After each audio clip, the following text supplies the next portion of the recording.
Dans cette vidéo, je vais te parler des nombres décimaux et en particulier, je vais te montrer qu'il existe plusieurs façons d'écrire un même nombre. Alors pour écrire des nombres qui ne sont pas forcément entiers, on va utiliser le tableau complet de l'écriture des nombres, avec sa partie entière ici, et puis la partie décimale ici.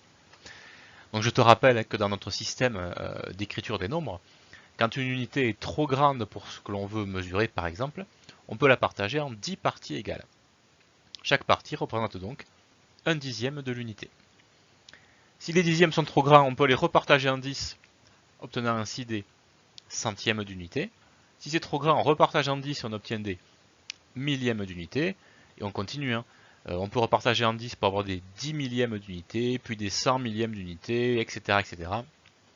On peut partager autant que l'on veut. Et bien sûr, c'est la virgule qui est là pour séparer la partie entière de la partie décimale. Alors allons-y.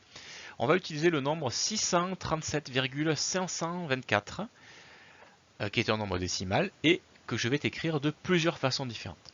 Alors la première façon d'écrire ce nombre, tu l'as sous les yeux en fait, c'est l'écriture en lettres. Voilà. Deuxième façon d'écrire ce nombre, c'est l'écriture classique, celle qu'on connaît dans la vie de tous les jours, c'est l'écriture décimale, c'est-à-dire en utilisant les chiffres et la virgule. Voilà. Mais on peut aussi l'écrire à l'aide d'une écriture fractionnaire. Parce qu'on peut se dire simplement ce nombre-là, alors que je vais écrire dans le tableau, voilà. Dans ce nombre-là, les plus petites parties, ce sont les millièmes ici dans ce nombre, tu vois. Je pourrais me dire combien y a-t-il de millièmes dans ce nombre? Il y en a 637 524 millièmes. Donc je peux l'écrire sous forme fractionnaire comme ceci. Voilà. Et puis, je peux aussi décomposer encore ces écritures. Je vais décomposer l'écriture décimale. Je vais la décomposer en la partie entière, 637, plus la partie décimale, 0,524. Voilà une décomposition de mon nombre.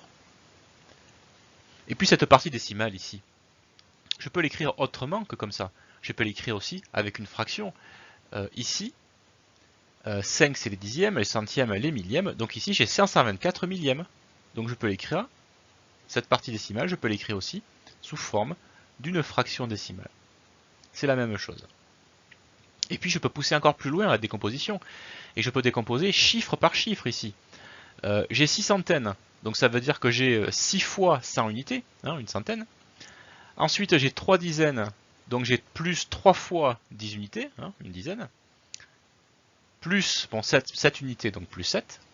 Ensuite mon 5 ici, mon 5, c'est le chiffre des dixièmes, donc je vais dire plus 5 dixièmes.